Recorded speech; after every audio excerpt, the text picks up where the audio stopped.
주시는 하나님 말씀 보겠습니다. 신약 성경 히브리서 9장 11절로 15절, 신약 성경 361페이지입니다.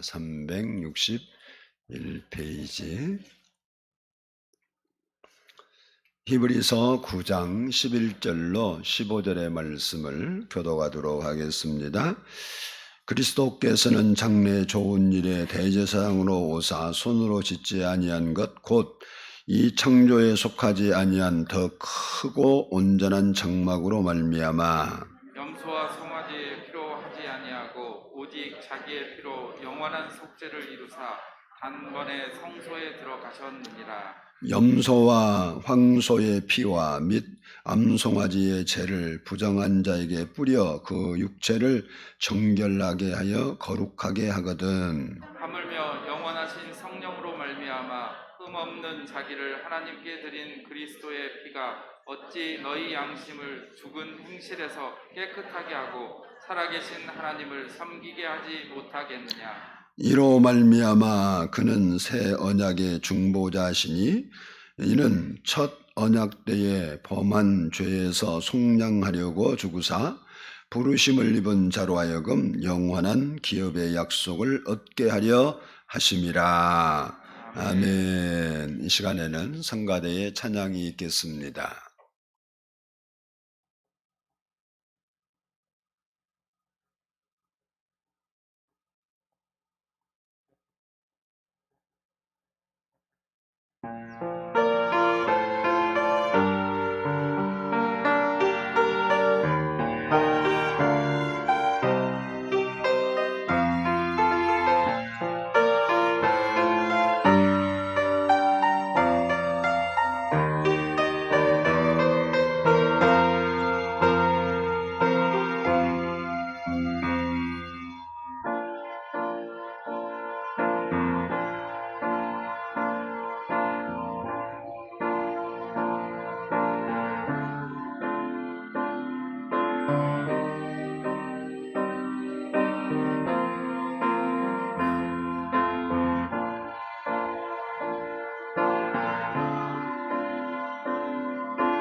기도드립니다. 사랑의 아버지 하나님, 감사합니다. 오늘도 이렇게 저희가 하나님 전에 나와서 예배할 수 있도록 은혜를 주신 것을 진심으로 감사하고, 또 특별히 아버지 하나님, 저희가 사순절을 지나면서 하나님 앞에 예수님의 그 사랑과 십자가의 은혜를 기억할 수 있게 해주신 거 감사합니다. 오늘도 말씀을 듣기 전에 저희가 머리 숙여 기도합니다.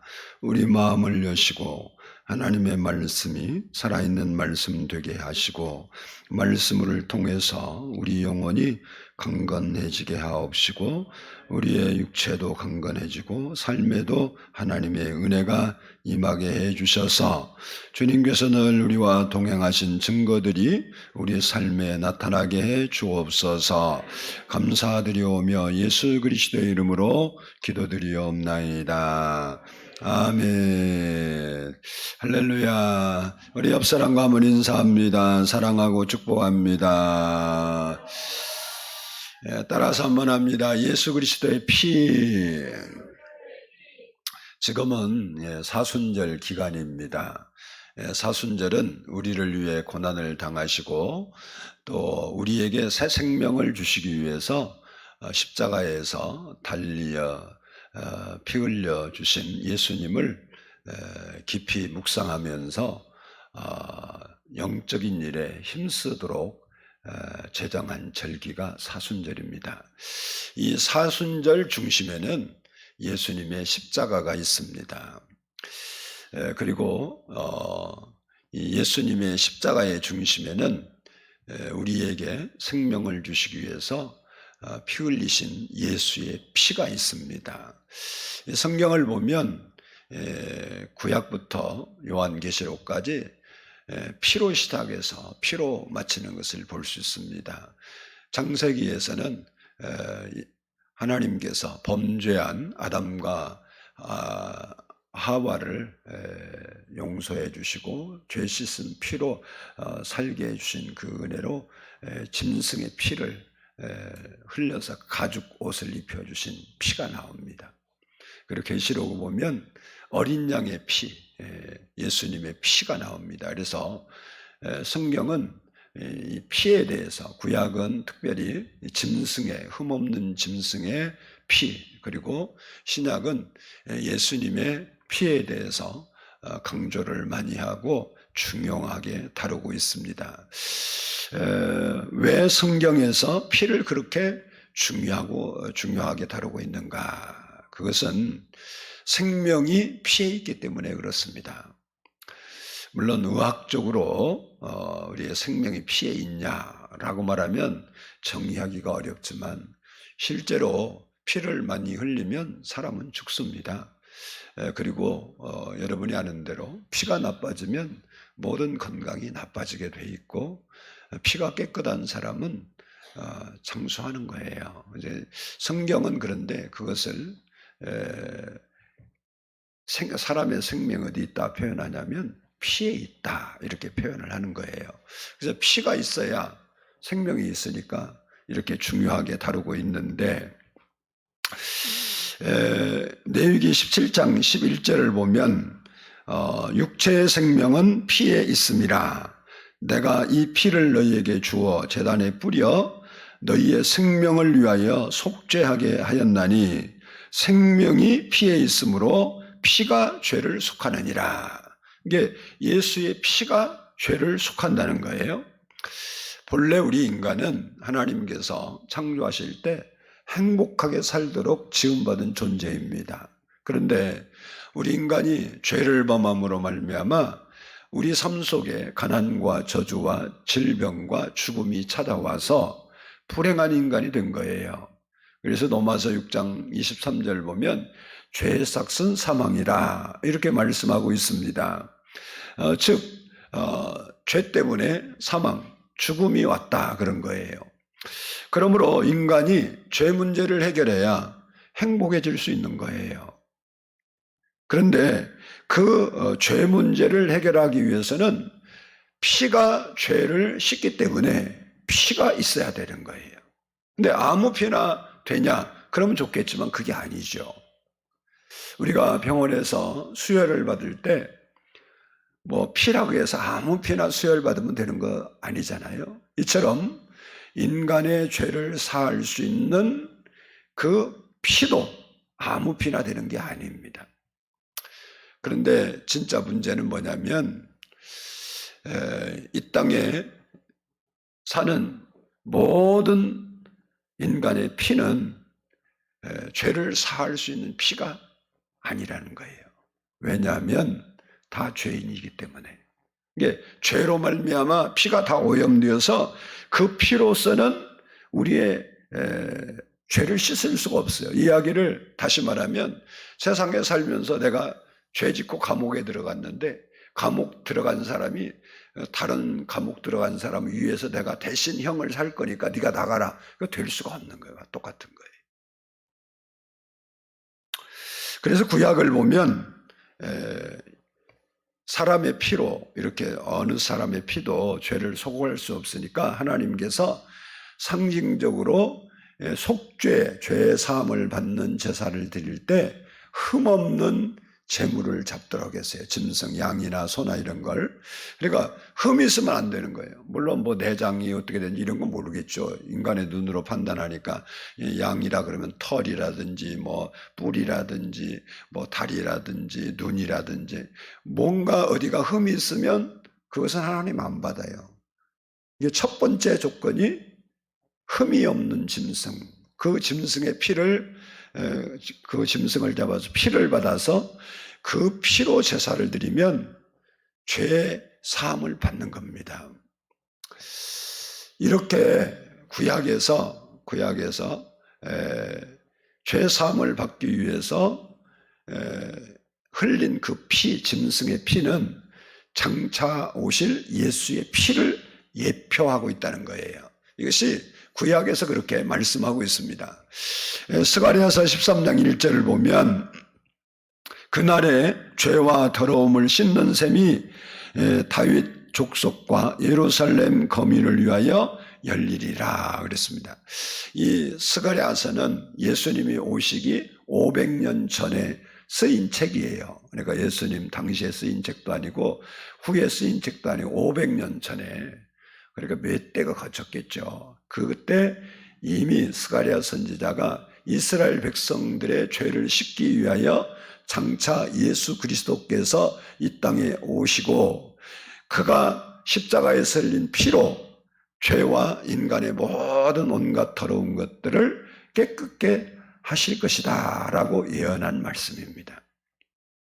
그 말씀처럼 오늘 본문 12절을 보면 염소와 송아지 피로 하지 아니하고 오직 자기 피로 영원한 속죄를 이루사 단번에 성소에 들어가셨느니라 이렇게 말하여 이 무슨 말이냐면 구약에는 죄를 사함 받으려면 자기들이 이제 흠없는 짐승을 잡아서 그 피를 가지고 이제 하나님께 제사를 드림으로 죄사함을 받았는데 예수님 오셔서는 예수님 자신이 흘린 피로 하나님 앞에 속죄의 제사를 단번에 끝냈다는 거예요.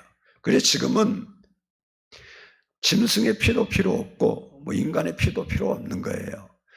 예수님의 피를 믿음으로 구원을 받는 겁니다. 그래서 요한일서 1장 7절을 보면 그 아들 예수의 피가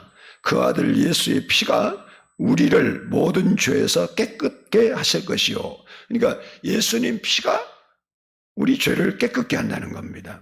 그리고 베드로전서 1장 18절로 19절에서도 너희가 알거니와 너희 조상이 물려준 헛된 행실에서 대속함을 받은 것은 은이나 금같이 없어질 것으로 된 것이 아니요 오직 흠없고 점없는 어린 양 같은 그리스도의 보배로운 피로 된 것이니라 이렇게 말씀하고 있습니다. 어린 양 같은 게 구약에 흠없고 점없는 어린 양이 피를 흘리면 그 피로 속죄 제사를 드리면 죄 용서함을 받은 것처럼 예수님의 피가 그런 피다 이렇게 말씀하고 있습니다.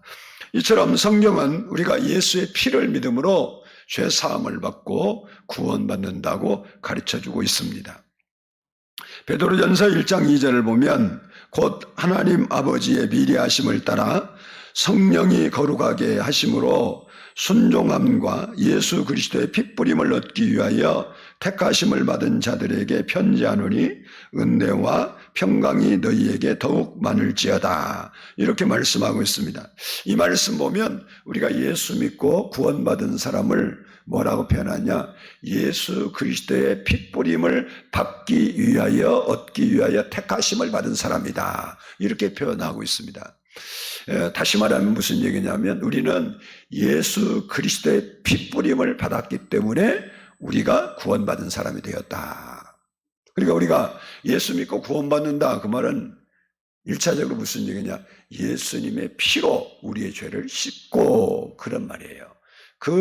그것을 믿었을 때 우리가 구원을 받는다 이렇게 말씀하고 있습니다. 그래서 요즘은 신약에 와서는 믿음으로 구원받는다. 구약에서는 율법을 행함으로 구원받는다는 말들이 많이 이렇게 회자되고 있었지만 사실은 구약도 하나님 은혜로 되고 신약도 하나님 은혜로 되는데 구약에는 하나님께서 예수님이 오시기 전이니까 양이나 소의 피를 가지고 하나님께 예배드림으로 하나님과 교제를 한 거예요.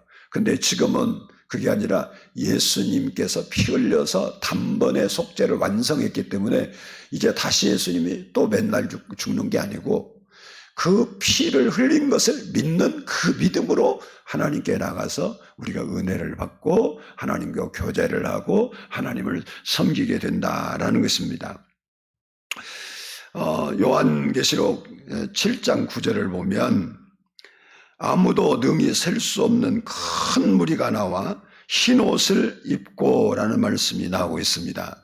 이 말씀은 예수 믿고 구원받은 사람들을 말해요. 요한계시록 7장에 보면 이게 중요한 이단도 많이 나오는데 14만 4천이라는 게 나와요. 근데 14만 4천이 여호와 증인에서 제일 먼저 사용해서 자기들에게 들어와야 14만 4천 안에 들어가서 구원받는다 그랬는데 성경은 14만 4천만 이야기하는 게 아니에요.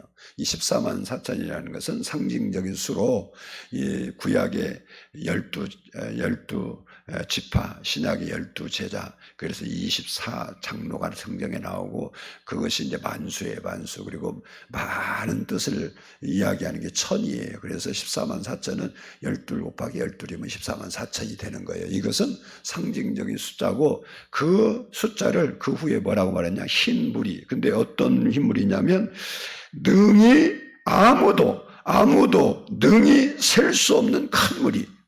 그러니까 누구도 사람이라면 누구도 셀 수 없어. 물론 하나님이 세겠죠. 머리털까지 세신 바 되니까. 근데 사람이 눈으로 보고 절대 셀 수 없는 큰 14만 4천은 누가 못 세겠어요?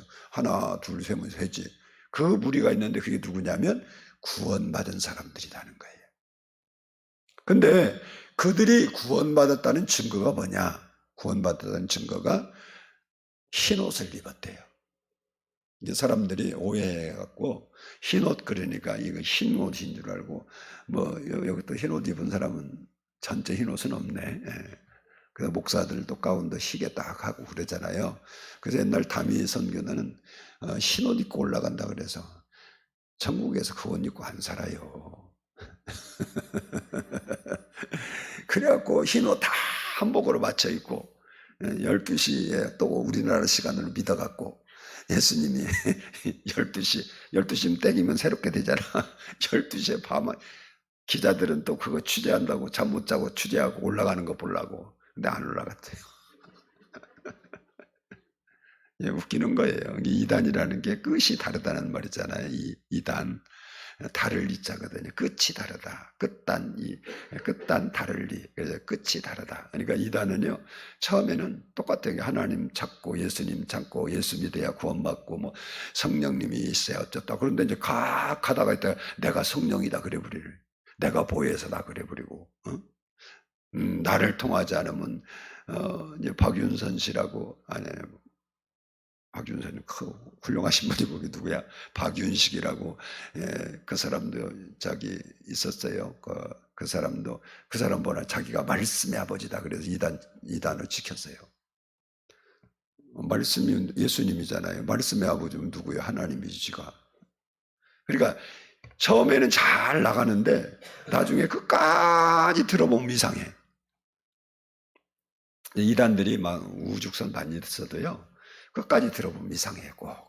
왜? 끝이 다르니. 그러니까 처음에 들어보면 진짜 맞는 것 같은데 한참 듣다 보면 좀 이상하네 그런 거예요. 근데 우리는 성경 말고는 믿으면 안 돼. 할렐루야. 그냥 불을 하늘 계시록에 보면요. 이 사단의 역사하는 사람들이 하늘에 불을 내린다고 돼 있어요. 이 불을 내리는 것은 창세기부터 쭉 보면 하나님의 역사로 기록이 됐어요. 그게 하나님이 임재하는 것이 불이 임해요.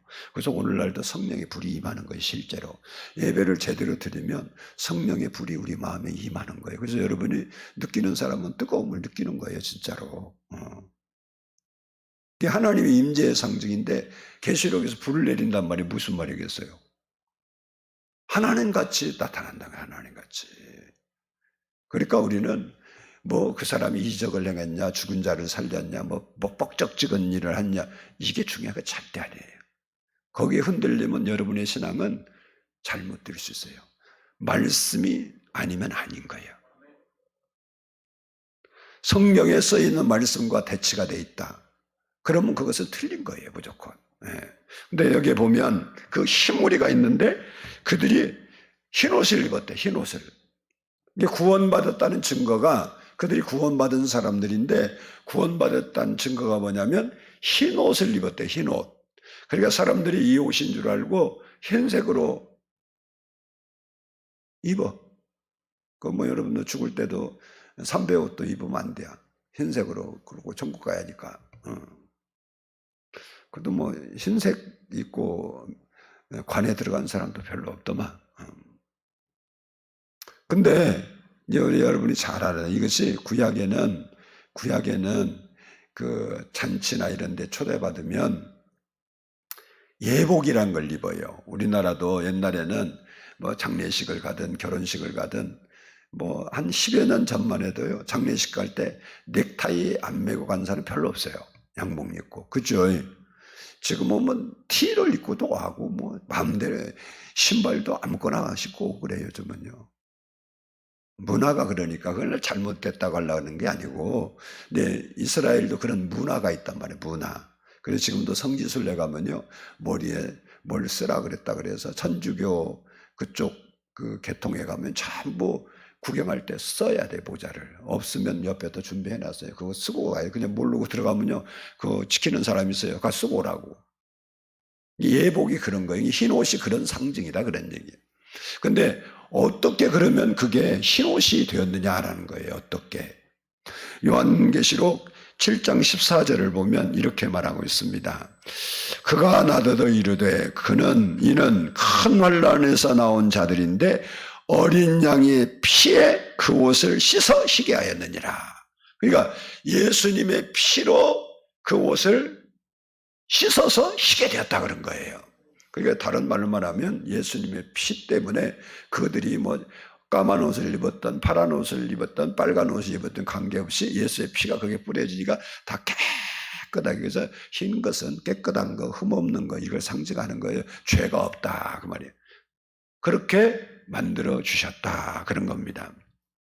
이처럼 성경은 예수님의 피를 통해서 구원을 얻을 수 있다고 말하고 있습니다. 그러므로 누구든지 예수님께서 십자가에서 흘리신 그 피를 믿지 않으면 구원받을 수 없어요. 그리고 그 피를 믿으면 누구든지 구원을 받습니다. 세상에서는 뭐 강도, 살인자, 금방 사형당할 자 할지라도 구원을 받아요. 그래서 예수님께서 십자가에 달릴 때 양편 강도가 있는데 한쪽 강도가 예수님을 시인하고 뭐라고 말하냐. 그는 진짜 강도예요. 뭐 뭔 죄를 얼마나 크게 지었는지 모르는데 로마 정부에서 악하다고 생각해서 그냥 다른 사람들에게 뭐라고 그래요, 뭐 효시하기 위해서 그냥 십자가에 못 박은 거예요. 저런 죄지면 니들도 저렇게 죽는다. 이게 제일 고통스러운 형벌이 뭐냐, 십자가예요. 그래서 십자가가 그 후에 없어졌어요. 왜? 너무 잔인한 형벌 방법이다. 그래서 그 형을 없앴어요. 형 방법을. 예수님 당신인데 그렇게 세상적으로 말하면 그 사람은 진짜 나쁜 사람이에요, 이게. 근데 그분이 그 한 강도가 예수님께 그런 거예요. 당신의 나라에 당신이 임하면 나도 좀 생각해 주세요. 그래요. 그거 하나. 그리고 예수님이 그거를 위해서 피 흘린 거예요. 그거 인정하니까 내가 오늘 나와 함께 낙원에 있으리라 그런 거예요. 예수 이와 같이 예수의 피가 우리 죄를 속한다는 거예요. 그러면 예수의 피는 어떤 피고, 그러면 예수의 피는 어떤 효과가 있는지를 잠시 살펴보겠습니다. 한번 따라서 합시다. 예수 피는 흠없는 피다. 우리 본문 14절 한번 보겠습니다. 본문 14절 시작. 하물며 영원하신 성령으로 말미암아 흠없는 자기를 하나님께 드린 그리스도의 피가 어찌 너희 양심을 죽은 행실에서 깨끗하게 하고 살아계신 하나님을 섬기게 하지 못하겠느냐. 아멘. 여기 흠이 없다는 말은 죄가 없다는 거예요.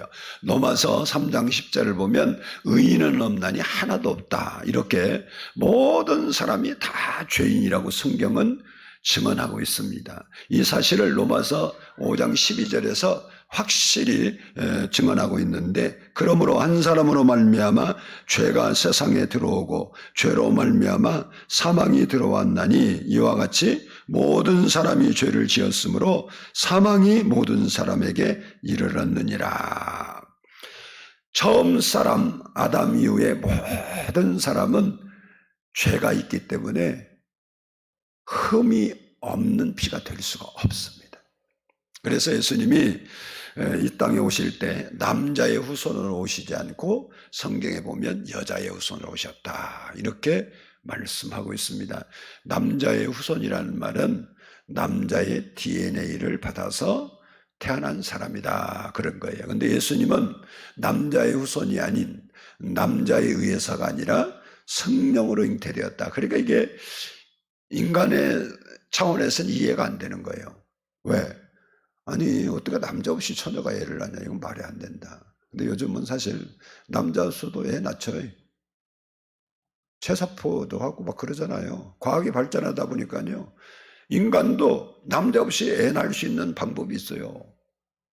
근데 요즘 그걸 막아놔갖고 복제세포 못하게 하잖아요, 인간은. 근데 양도 나왔고 개도 나왔고 다 나왔잖아요. 그러면 사람도 그게 그렇게 하면 똑같이 나오는 거예요.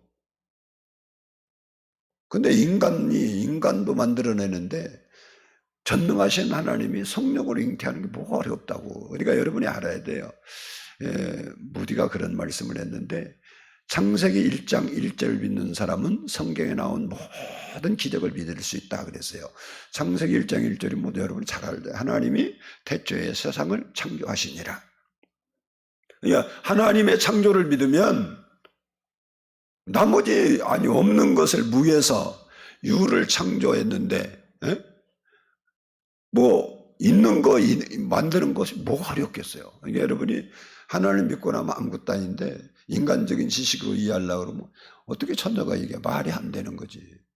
요즘도 마찬가지예요. 요즘도 어떤 처녀가 애 낳았다 그러면, 근데 나는 남자하고 잔 일이 없어 그러면 믿을 사람 있을까요, 없을까요? 나도 안 믿어요. 나도 안 믿는다고. 근데 그래서 예수님은 성령으로 잉태된 것을 그냥 태어나서 쓴 게 아니고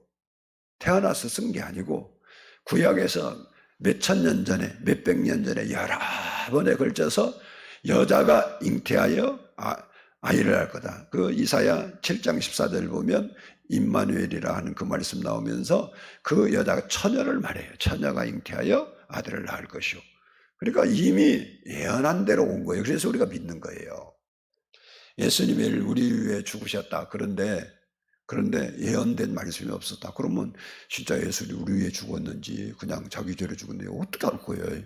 근데 선지자를 통해서 이미 수천 년 전에 예언한 것이 어느 시점이 된 게 딱 이루어지더라. 지금 이 예언 이루어지지 않는 게 예수님이 다시 오는 거잖아요.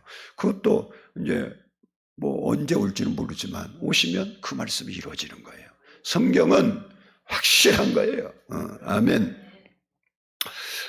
그래서 예수님께서 이렇게 흠이 없는 피인데, 사람은 이렇게 아담의 그 후손들은 아담 안에 죄의 DNA가 흘러요. 그러니까 다 죄인이요. 그래서 예수님은 아담의 죄의 DNA를 받지 않았기 때문에 죄 없는 분인 거예요. 다시 말해서 예수님은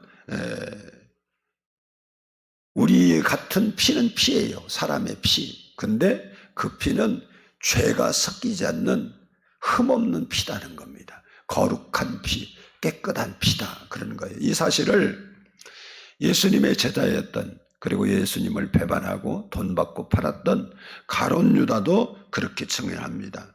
마태복음 27장 4절 보면 이르되 내가 무죄한 피를 팔고 죄를 범하였도다. 그가 예수님 팔아먹고 후회하고 나중에 어떻게 해요? 그 받았던 은 30 성전에 갖다 던져버려요.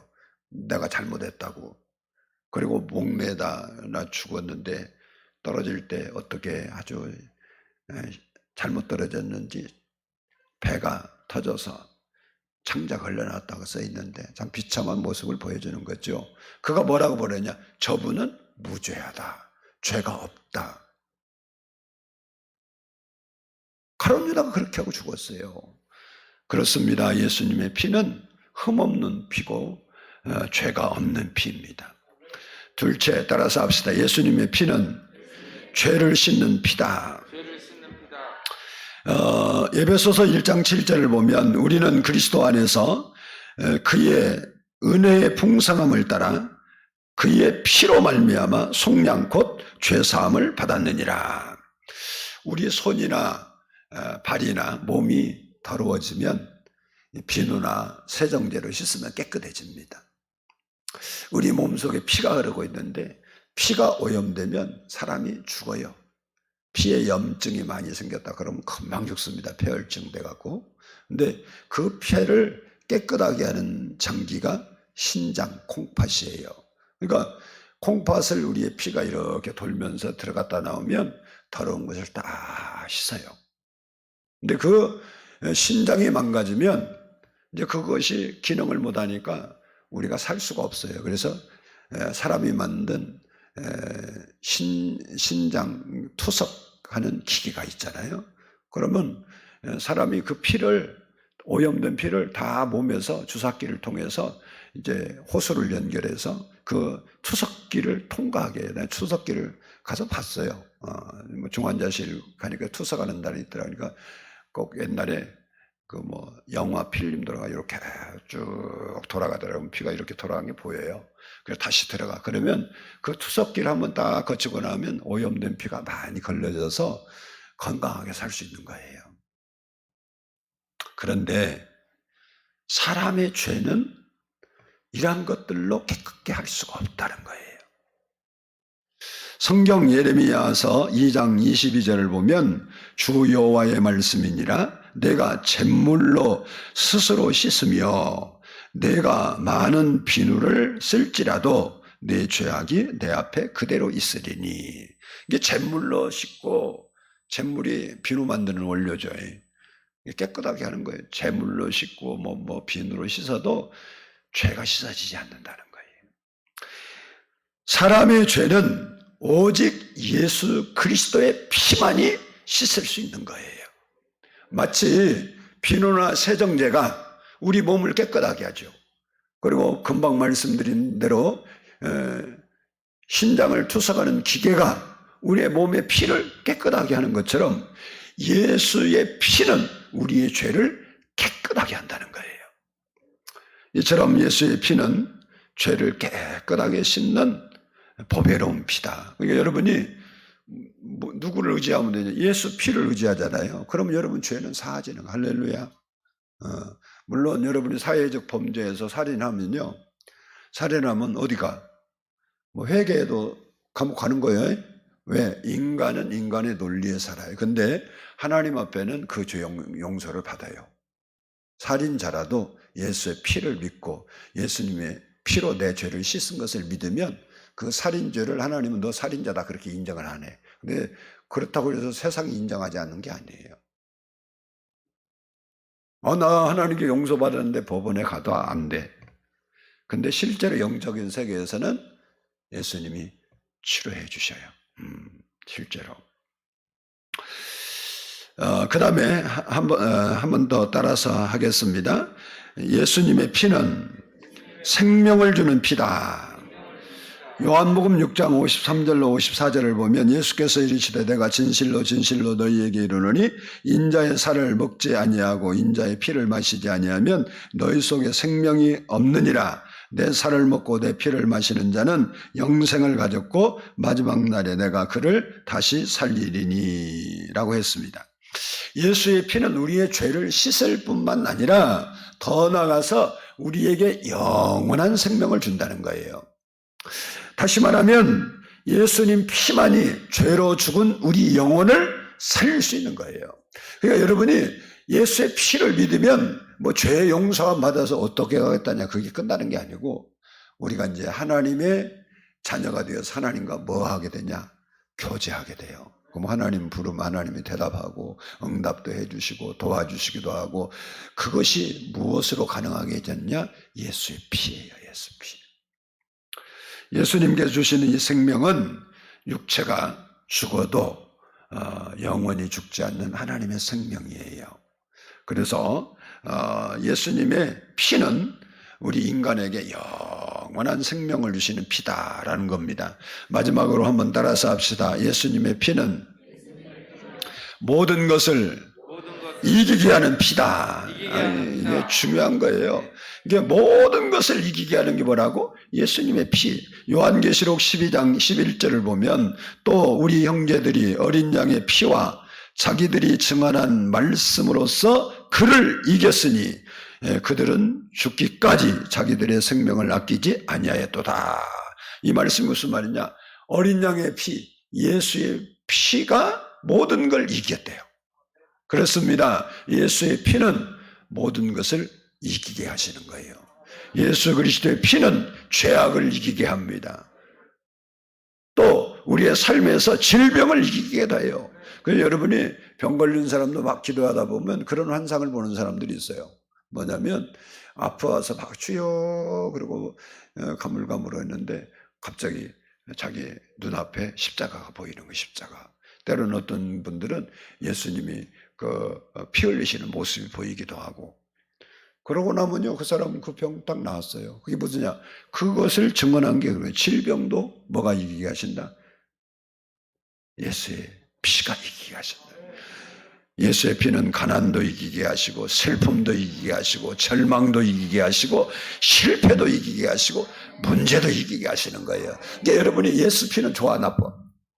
그러니까 여러분이 늘 예수 피를 의지하고 예수 피를 고백하고 살아야 돼. 고백. 예수 피, 예수 피, 예수 피. 그러면 그 피가 이기는 거예요. 여러분이 이기는 게 아니고 그 피가 이기게 하는 거예요. 그 피가 누구냐? 예수님이 이기게 하신다고. 예수님. 항상 여러분이 예수 피를 의지함으로 승리하는 그러한 성도들이 되기를 축복합니다. 그렇습니다. 우리는 예수 피를 믿으면 살고 예수 피를 믿지 않으면 죽게 되는 거예요. 즉 우리를 위하여 십자가에서 흘리신 예수 그리스도를 믿으면 구원을 받고 그 피를 믿지 않으면 아무도 구원을 받을 수 없습니다. 우리는 예수의 피로 구원받은 사람인 줄로 믿습니다. 따라서 합시다. 나는 예수 피로 죄 사함을 받고 구원받은 하나님의 자녀다. 아멘입니다. 제가 목소리가 안 좋아서 여러분이 나도 조금 불편하긴 해요. 목소리 탁 트여야 하는데 이게 깝깝해가고 코로나니까 걱정하지 마세요. 여러분이 염려할까봐 나중에 악수 안 할 테니까 그냥 돌아가세요. 목이 좀 잠겨서 그래요. 아픈 건 아니고. 그 걱정이 많더라고. 우리 성도들이 때 목소리하고 저 코로나 아니냐 그러고 은혜도 못 받으면 어떠냐고. 나 기도 많이 했어요. 속으로. 뭐 코로나인지 어쩐지 알 필요도 없고 안 아프면 되는 거지. 근데 목이 내가 잠기니까 내가 깝깝하긴 해요. 어쨌든 예수의 피로 우리는 뭐 했다고? 구원받은 사람. 믿고 삽시다. 예수의 피로 예수의 피가 우리의 죄도 씻고 우리의 연약한 것도 씻고 우리의 실패도 되돌려 놓고 우리의 문제도 고쳐 놓고. 여러분이 실제로 해보세요. 좀 힘들고 어려우면 다른 거 하지 말고 예수 피 계속 하기가 또 어려우면 내 주의 보혈은 정하고 정하다. 이런 늘 보혈 찬송을 해봐요. 여러분 마음이 금방 회복돼요. 여러분이 늘 예수 피를 고백하고 예수 피를 붙잡고 사세요. 그러면 그 피의 권능이 여러분 속에 역사하는 거예요. 우리를 위해 생명을 다 바친 그 예수님께 그럼 어떻게 살아야 하느냐 하는 거예요. 고린도후서 5장 15절을 보면 그가 모든 사람을 대신하여 죽으심은 살아있는 자들로 하여금 다시는 그들 자신을 위하여 살지 않고 오직 그들을 대신하여 죽었다가 다시 살아나신 이를 위하여 살게 하려 함이라.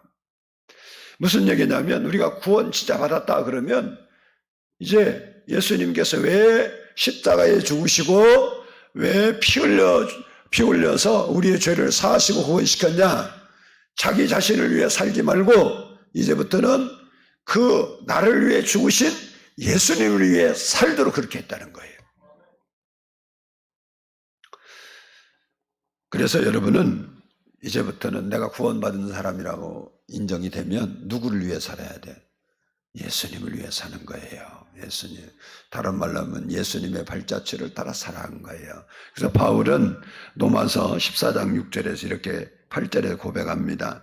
우리가 살아도 주를 위하여 살고 죽어도 주를 위해 죽나니 우리가 사나 죽으나 주의 것이로다. 누구의 것이라고? 주의 것. 그러니까 여러분이 늘 주의 것으로 살면 주의 것이니까 자기 것은 누가 책임져? 자기가 책임지는 거죠.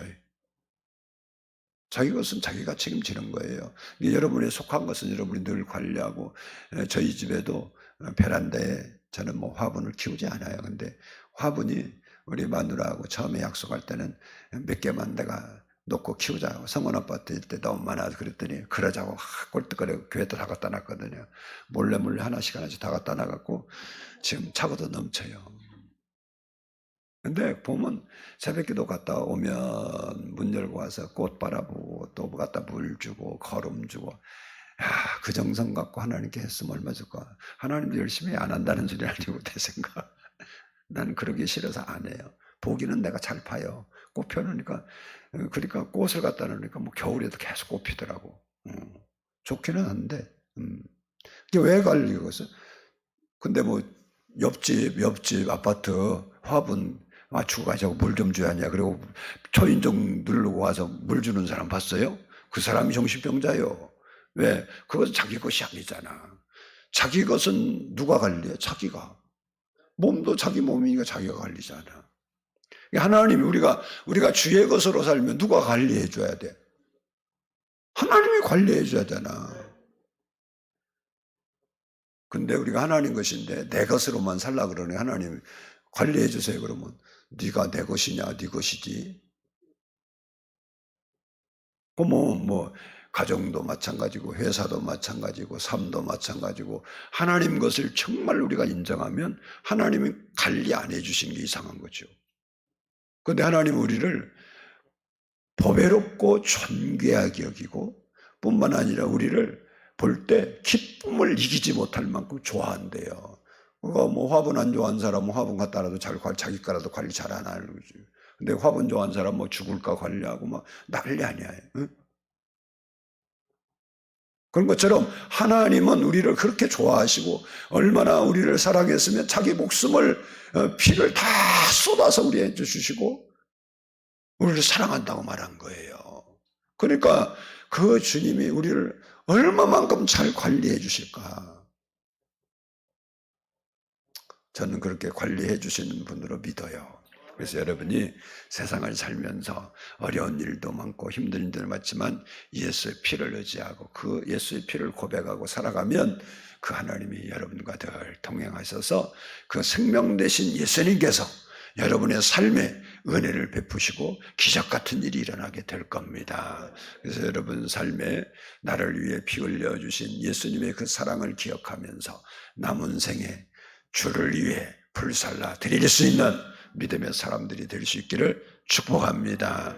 우리 복음성가 그때 그 무리들이 한번 같이 드리고, 제가 목소리는 잘 안 나오지만 믿음으로 한번 드리고 기도하고 마칩니다.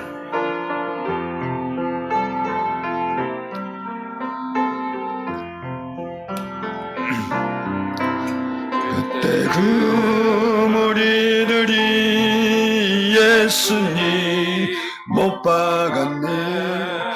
목숨 세계의 그 멋으로 망치 소리 내 맘을 울리면서 들렸네.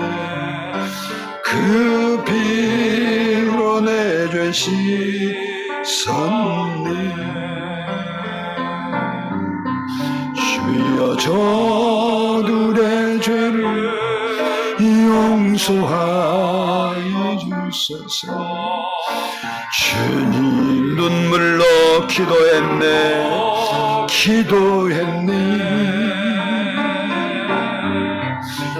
귀중한 그 몸의 피 나를 위해 흘렸네.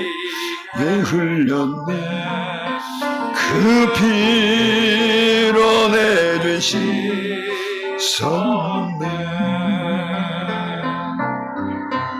피 없는 무리들 주의 옷 벗긴 후에 주님 몸잎이 실렀네. 귀중한 그 몸이 나를 위해 흘렸네. 위해 흘렸네. 그 피로 내 죄 씻었네. 주여 나의 영혼을 받아주시옵소서. 그때 구원을 이루셨네. 구원을 이루셨네. 마지막 피 한 방울, 마지막 피 한 방울 나를 위해 흘렸네. 위해 흘렸네. 그 피로 내 씻었네. 주여 나의 영혼을, 주여 나의 영혼을 받아주시옵소서. 그때 구원을 이루셨네. 마지막 피 한 방울, 마지막 피 한 방울 나를 위해 흘렸네. 그 피로 내 죄 씻었네. 함께 기도합니다. 사랑의 아버지 하나님,